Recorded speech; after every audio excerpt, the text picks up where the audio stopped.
Today we got a build recap and a maiden flight of the Arrows 1300mm Bigfoot.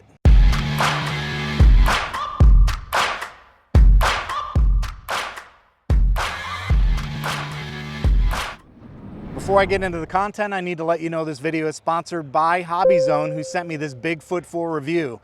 If you'd like to pick one up for yourself, Hobbyzone's running a cool little Christmas special in December 2023 from December 28th through January 4th.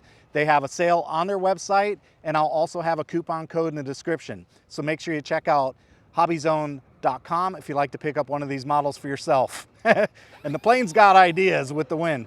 It's called linear induction in reverse. We've got the Bigfoot on the scale, and we actually did a tear just a minute ago, and it looks like 2.74 pounds on the scale. 2.74. That's the all-up weight. The battery is inside, and that's with a 3-cell 2200. Next up is a watt meter test. Dave's going to run the radio and power it up. Ready when you are, Dave. See,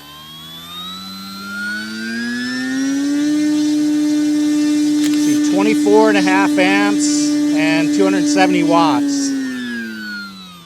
Next up is the thrust test. Go ahead, Dave, and bring it up.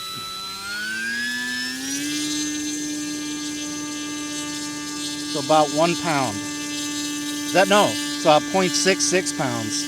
0.66 pounds of thrust. And that ESC is calibrated too. Anyway, in terms of a build recap, they said the build process on this would take about 10 minutes, and I have to agree, it was super simple. 4 screws on top, couple of screws on the back to hold the vertical stabilizer on, and that was it. Control rods and landing gear and the prop. So very easy assembly. Literally spent more time working on my radio than I did on the plane. As you can see, we've got full flaps on this one. There's takeoff flaps, there's flaps up. I expect the right aileron to come up, and it does. I expect left to come up, and it does. I expect the elevator to come up, and it does. I expect the elevator to go down, and it does. I expect right rudder, and there it is. One other thing about this plane, it has the vector gyro. I've never flown with the vector gyro, so we actually have some wind today. We'll see how it does. I'm gonna put the flaps down, and we're gonna mess around with a stall takeoff. Normally I don't do that on these planes, but for a plane like this, no problem. I think it'll be fun.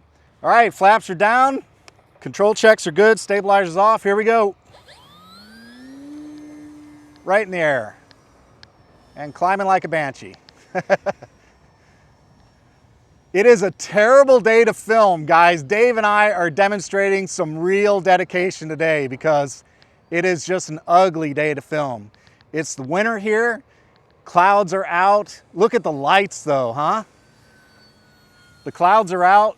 We're not getting any pop of color on the plane at all because there's no sun to do it, but that's okay. I can still see the plane pretty well. And you know what? You know what's cool about this one is we get to test out the lights. The lights actually matter right now. So just beautiful. By the way, no trim. I had to do no trim at all.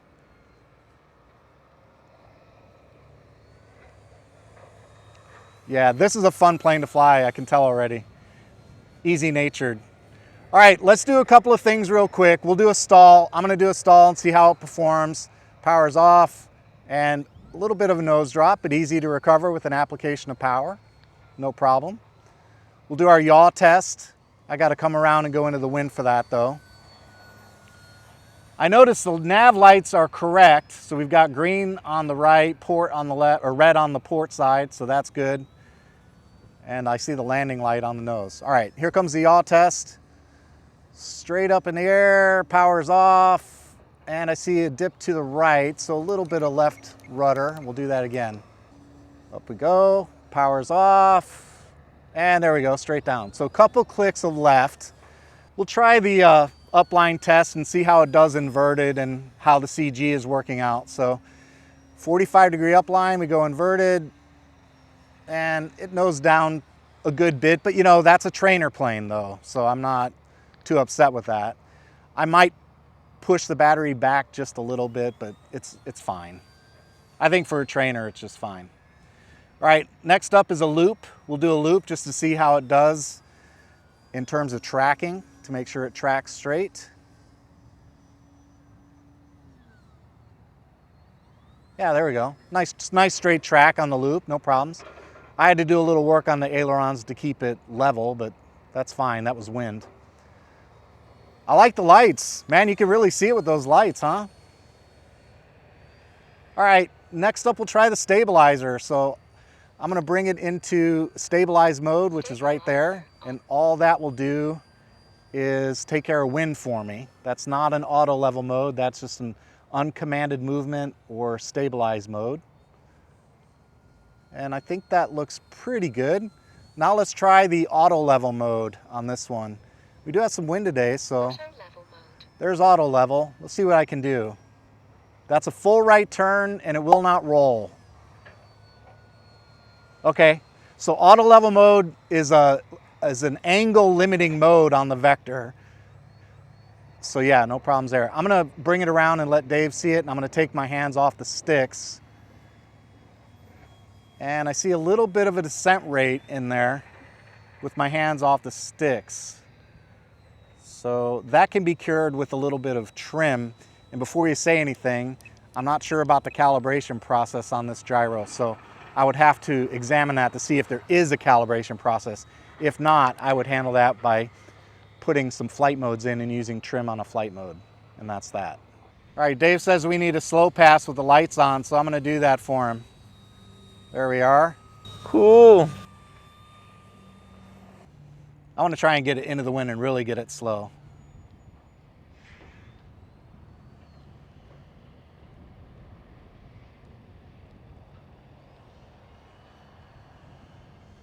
There's full flaps. Nice. Now we got her slow. There you go.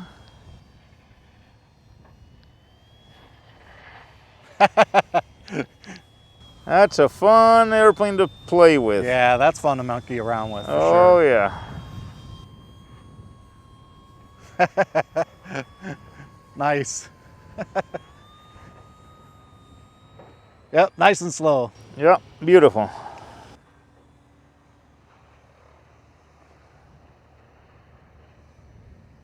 That's pretty good for a vertical climb. It's still going. Still going. That's about it. So it's not unlimited, but that was pretty good. Look at that, Dave. That's completely power off, and it's coming down nice and slow. Look at that. That's power off. I love doing that with the airplanes. Yeah, that's no motor at all. Yep. There's a little touch of motor. Set up for a touch and go. Nice. Oh man, it's fun to have a plane like this just to chill out, you know? It doesn't always have to be crazy. Sometimes it's fun just to fly, relax like this. Very good. That was a smooch and go. Smooch, barely a smooch. Yeah.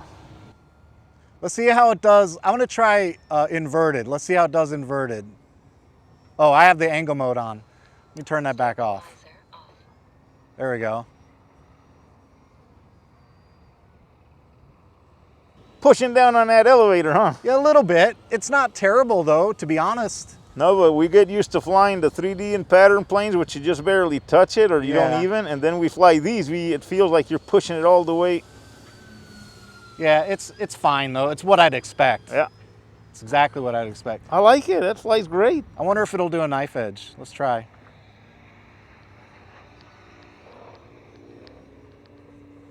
Huh. Check it out. It wasn't pretty, but it does it. It does it. All right, I've been messing around enough, man. I'm gonna get it on the ground. I have no idea what the battery life is. I didn't hook up my battery sensor on this one, so I'm gonna put the flaps down and we'll put it on the ground. Totally fun plane to fly though. Just a relaxing little guy. Easy natured, I like it.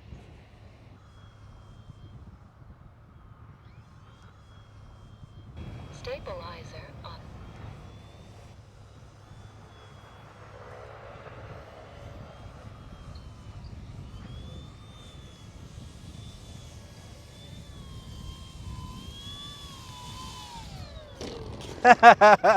Nice. Oh, that was pretty cool, man. Nice plane. This is fun.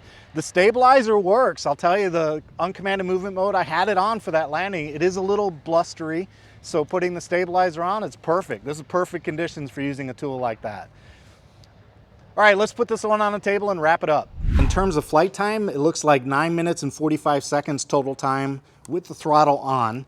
And then the batteries came down at 3.73, 3.74. So I'd say that's pretty much right on the mark. Probably another minute or maybe a minute and a half on this one. Perfect. Because it's not a heavy amp draw plane, and you just don't need a whole lot of current to make this one fly. You know, on that note, it kind of depends. If you want to fly again later on, you could do another minute on this one because you got to charge your battery. But if it's the last flight, fly it, you know, maybe 50 seconds less, so you're right at 3.8 storage voltage, you know. Storage voltage. Oh, yeah. Cool. Well, in terms of flight characteristics, I love airplanes like this because they are exactly what they're supposed to be. It was super easy to take off, insanely easy to land. It looked fine, although I'm just going to give you guys a look at the sky and the clouds. We had no help from the sun in terms of color, but the lights really did a nice job. They really helped with orientation. They were plenty bright. I could see them the whole time I was flying. So yeah, this is just a fun little airplane.